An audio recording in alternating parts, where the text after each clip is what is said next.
Yo, it's me, it's the SCOTT. And I'm back to give you my review for Unfriended Dark Web.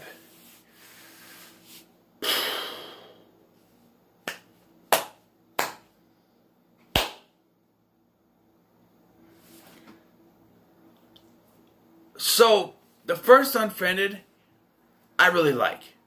I think it's a decent horror flick, and I understand why the things in that film happen, for the most part. I don't know where the ghost comes in, but I understand that. And I understand by the end, even though all the main characters are dead, they deserve what they got because of what they did. But this film decided to go in such a different direction that it's not like that anymore. The situation that the people in this film are in, they are all innocent people. The only crime ever committed was that the main character, Matthias, took a laptop that nobody came in to look for 3 weeks. I know, could have been waited longer, but you know, if no one's looking for it, it's free reign. You know? So it starts with Matthias booting up this computer. And now, one thing that is confusing is he just got this computer. And somehow we are able to see everything. Him booting it up, he knows where to go to do to get the face cam going. He has Skype set up on this computer despite just setting it up. I mean, come on now. He logs into a Facebook. It's not his Facebook, but he logs into it. He discovers the Facebook of a Nora C, which he, you know, I don't know, which they found out later is an acronym for Charon 4. And so he and his friends are on Skype, and they're gonna play Cards Against Humanity over Skype. Okay, never really played that game. Looks like fun. You know, he has a girlfriend who is deaf. Now, right now, I'm gonna tell you, Matthias, one dumbass motherfucker. All right, his girlfriend is deaf. All right. It's so frustrating with him. Because as he is talking, he's this close, right? And every time he talks to a girlfriend, his mouth goes underneath the freaking thing like this. How is she supposed to read his lips if he keeps going like this? He's like, Amaya, hey, I don't want, you know, he's talking, and it's going underneath the thing like this. How is she supposed to read his lips?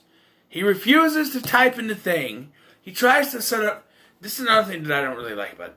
He started to set up this thing where she can read his words, and she gets pissed. And I'm like, why? She explains it later that it'll help her understand him, but it won't help him understand her. And okay, but no, because he will speak and you will see his words, then you will type in your response. I understand she means sign language, but not everyone can learn sign language. I know, poop, but that's about all I know is poop. What movie was that? Poop. Poop. Oh. It's like a monkey movie or something, right? Poop. Poop. I don't remember. That's all I know for sign language is poop. Or crap, whatever, the same thing. And, like, he'll translate for her. Now, the weird thing is when he tries to do it, not only does it type the thing in there, it starts to sign this stuff. I'm like, well, if it's typing it in, then why does it need to sign? Maybe she can't see the words, but then what's the point? Right? Why would they design a thing to do an automatic sign thing? And why would she get pissed? Like, Well, I understand that also, but it should be just he speaks. Because speaking, you can speak faster than you can type. Most people can anyway. So as he's speaking and it's typing automatically, you know, it's putting it in automatically, send it to her, that works better. But I don't know. I don't really know any deaf people. I got half a hearing problem. I got a little hearing disability in this ear. Just like one of my eyes is worse than the other. This one I keep getting knocked in anyway, so. But anyway, something wrong. My nose look weird. I don't know. It look weird. So now he's playing this cards game and he starts digging through this laptop. And so my problem, like there's problems with the first one where every time he would pull up something, they would still be talking, but you couldn't hear them. Here they sort of fix that, as he mutes everyone when he starts to pull up stuff and when he talks to his girlfriend. That's alright. But here's another thing. If you're watching this and you're trying to do something else while you're watching it, you can't. You have to pay attention to everything, because there are times where it's just typing. Now, in the first film, they had that too, but there was also times where they were explaining what's going on. Here, you have to actually look, because they won't, all they will do is react to the typing. They won't say, oh, no, you can't do that. Like, they won't read it off or something, or react to it the right way. They'd be like, oh my God, what? If you're not looking right at the screen when it happens, you don't know what's going on. For instance, I didn't understand, there's a point where he starts finding all these horrible videos, and one of them where a girl was kidnapped. And so people start to freak out, and then I only saw where the guy said, like, if they try to leave, I will kill your girlfriend. I'm like, okay. And then all of a sudden, he acted, oh, it's a joke. It was a joke. It was a game. It was all a game. It's not real. I'm like, why is he telling him that? Why is he not? Because I only cut it off the corner of my eye that he said, you know, I was only able to catch it quickly, and I only read that if they leave. And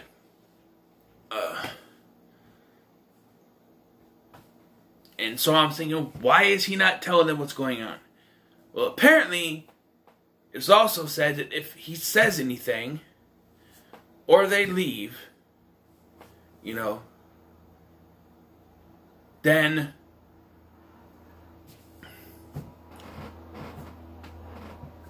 the guy will kill Amaya. Well, that's complicated, because if he says, oh, it was a game, I'm sorry, it's these videos I found on the internet, it's stupid videos, I don't know who the people are, it's just a game, fine, let's continue the game, and they get pissed. What if they got really pissed, right? What if they got really pissed at him for this, and they all just decided to leave the Skype right there before you can do anything about it? Because the guy said, if they leave, or if they found out the truth, you know, if they knew it was real, he would kill Amaya. Well, they just got pissed because it's supposedly all fake. And now if they left Skype, now Amaya's dead because of that. Or even on the other side, what if no one believed him? Like, they do eventually start trying to figure it out. But what if it was like, no, bullshit, that's real stuff. You're not fooling us. We know it's real. Maya's dead, right? Well, that's a little bit different, but I'm just saying, what if they all just left because they were pissed, right? Say, you know, putting both those options up there, it doesn't really work. Because had they gotten pissed and just left right away, like normal human beings would do, this is a movie, but You know what I mean? It would have been over. But it wasn't. And then it gets really fucking stupid. So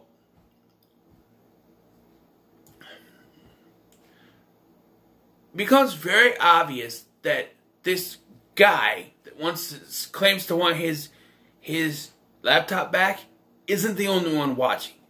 Because so he gets his girlfriend on the Skype and he tells her to keep it on in her pocket while she's on the subway. Because he knows when she's in the subway thing, it won't work. She'll lose connection. And so the guy won't be able to connect with him either.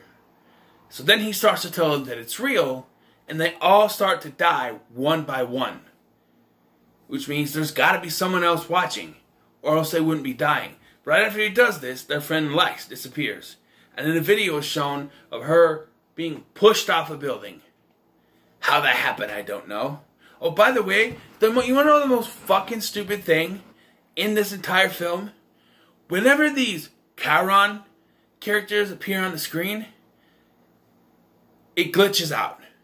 Which makes no fucking sense as to why you would glitch out on a computer screen. And it's supposed to be real, not supernatural. Now, this whole, how are they there? Well, how do they know? Is covered by the fact that there are many, many members of this group. At the end, they're showing there's even a cop in on it. But glitching out is just a way to conceal someone's identity. And it makes no fucking sense. That's the only reason why they put the glitches in there, so that their faces aren't shown. But at the end, we are shown there are people with their faces covered. So why couldn't you just have everyone's faces covered? You put a stupid glitch effect, which in this day and age wouldn't happen as much as you show it. That's one of my problems with the first film, is that there's all these fucking glitches going on the screens that just don't happen nowadays because our technology is more advanced than it was before. Now, I can speak from personal experience. If your Wi-Fi's not that good, maybe you'll have a problem, but for it to glitch out everywhere these guys go makes no fucking sense. Now let's get to the death scenes. I already talked about one, pushed off the thing. So then, they have to now pretend that nothing's going on and continue with their card playing game. And so we get this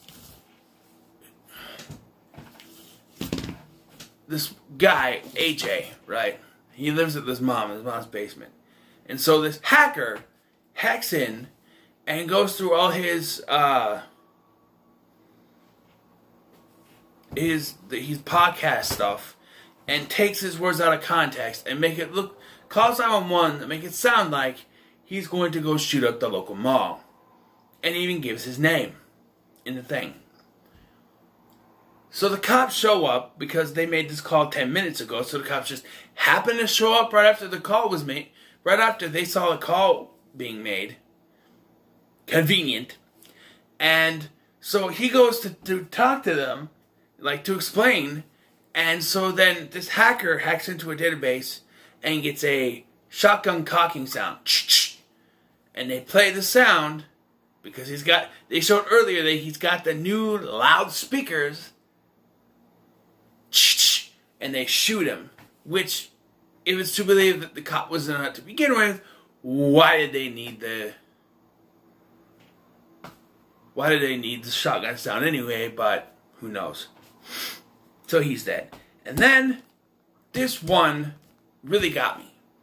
And I mean pissed off got me. So it's revealed earlier that there's a couple in this. One you might recognize, the African American lady, she was the maid in Get Out. And then there's the blonde. And they're a lesbian couple and they're engaged to get married. Now, the hacker it's mentioned earlier that the blonde's mother is in the hospital. She's dying from cancer. Remember that. She's dying from cancer. Now,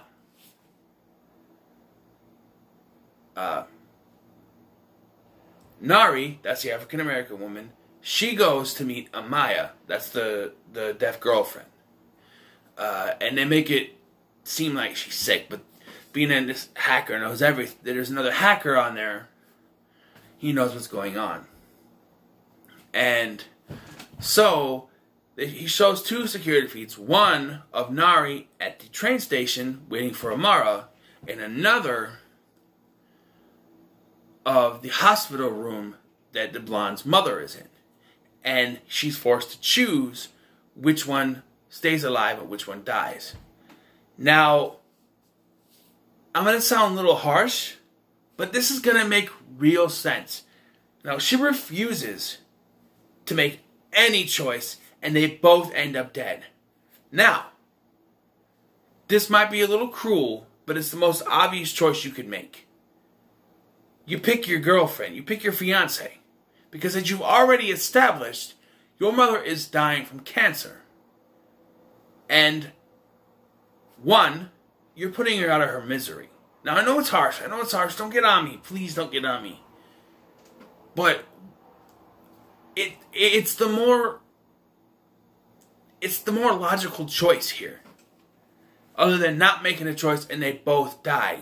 Now, even if you did choose, like say, I choose Nari, and they kill off the mother, would Nari survive? Or would they have twisted it and killed Nari instead? Who knows? But the most logical choice would have been to choose her fiancé. I know she didn't want to lose her mother, but she was going to lose her mother eventually. Now it's just sooner. I know it's dark, but it's logical, Captain. It's most logical.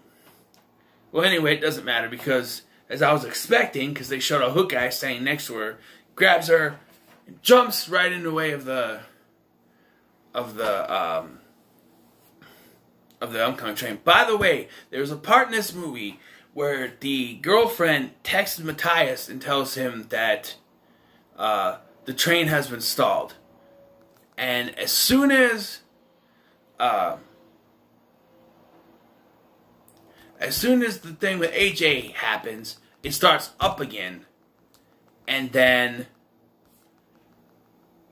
that happens. So it was a setup. They stopped the train too. As soon as this whole game with the blonde happened, and then someone breaks into the blonde's house magically and kills her.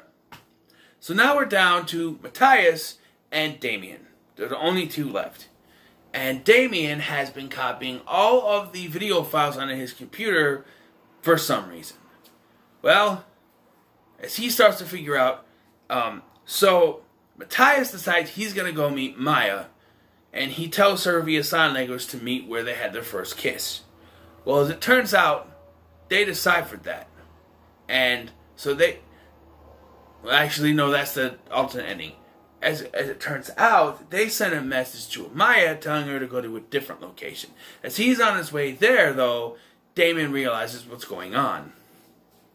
Because he finds out they start hacking in and showing stuff. Like the footage of the guy lifting up his...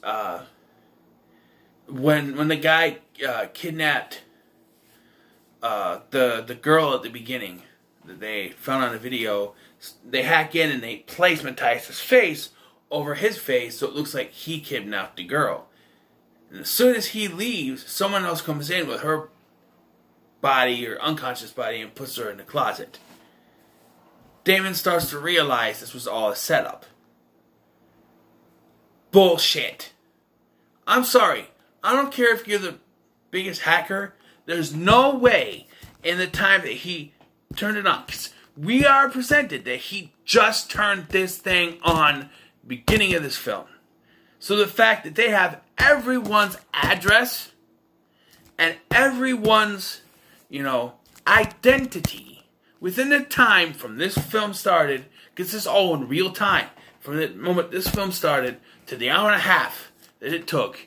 Bull fucking shit. There's no way they could be that smart to hack everyone that fucking fast and to set everyone up to know everyone's name. They would have had to know everyone's name before this whole thing started. And there's no way they can guarantee that it would be Matthias that picked up that laptop to begin with. Someone else could have grabbed it. So, you know, it could have been anyone that grabbed it. So their plan had to hinge on Matthias being the one. If they did go and research Matthias and all his friends and everything that they had and all their information before this, their plan had to hinge on Matthias being the one that decided to take it. What if someone else grabbed it? They'd be fucked. If everything was set up for these particular people, they would be fucked if someone else grabbed that laptop. It's bullshit. It's bullshit. And then we get the ending. So, one of the Charons break into Damon's apartment, grab him, and drag him into the bathroom. Someone hacks the computer and types in a suicide note implicating him and his friends being the ones with all this video footage and being the ones responsible for the murders. And then they hang him in his bathroom. And then Matthias tries to find his girlfriend, but he's left alone because he can't find her. She's taken. I don't think she's killed. I think she's kidnapped. And then the girl wakes up. This is probably before. The girl wakes up. She got a fucking hole in her head for some reason. I'm sure she's going to die. And then we get Matthias, who is asked people poll whether he should live or should die. And because they play back prior stuff, everyone says he should die. And then automatically gets hit by a bus or a vehicle. Where the hell? There's no way. He would have heard that vehicle coming. It happened so fast. As soon as they vote no, it comes. There's no way he wouldn't have heard that beforehand. It's so quick, there's no way he wouldn't have heard the vehicle and stepped out of the way. It's bullshit. Bullshit. This movie sucks. Coming off of the first one, which I thought was actually pretty good, this one shits all over that one. Because, as I said at the beginning of this film, while the characters in the first Unfriended deserved everything they got for what they did to Laura Barnes, here, they're all innocent people. And from what we could gather, Matthias is just a guy who grabbed the laptop that was in a lost and found. Because he needed a new laptop. Now, I've been in that situation many times. Hey, it's in the middle of the street. Hey, no one to claim it, right? And plus the rule is, lost and found rule. As we always know, no one claims it, it's yours. You know, it's been 3 weeks. If someone was going to claim it, they would have. And yes, I'm not defending this guy that took the laptop. He had no idea what he was in store for. He's an innocent person. All these people are innocent. Even the lady with cancer did not deserve to die. As much as I said you should have chose the girlfriend, she did not deserve to die. Not that way. But I still would have picked the girlfriend. And there's just so much in this movie that pisses me off. Seriously. From the whole deaf thing. No, the actress is really deaf. That's okay. That's fine. And they want to put that storyline in. And mostly that's because there's an alternate endings where there's one where Matthias gets buried alive and he tries to talk to her, but they blur out his lips so he can't tell her where she is. And he ends up being buried alive. There's another one where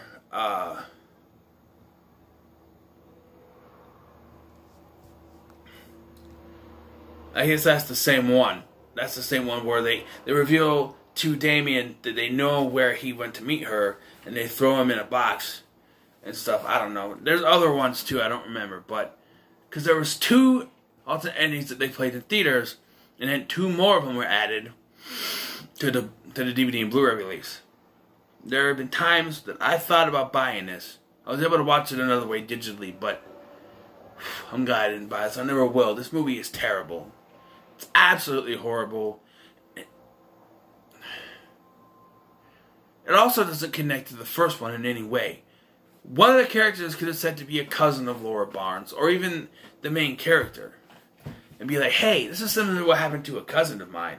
Her and her friends all ended up mysteriously dead. somehow. No one knows how. It could be connected to this. It wasn't. It wouldn't be. But at least they could have some connective tissue to it. But they ignored the first film in favor of having an antagonist who's not supernatural, yet still causes glitches when they're. And you can say, oh, the hacker back at the HQ, he's doing it. Why? Again, the only reason I can see is so that their identities are concealed. But then again, we are shown many of them have face covers on them. So why do the glitch? It just doesn't make any sense. This movie, for me, it gets a 2. It's absolutely horrible. The only thing that I did like were our actual protagonist characters. They seemed like real world characters and real friends, and they didn't deserve to die. That's about it. So what are your thoughts on Unfriended Dark Web? Let me know in the comments below. Make sure to like, share, and subscribe. Thank you for watching. I've been Scotty. See you in the next one.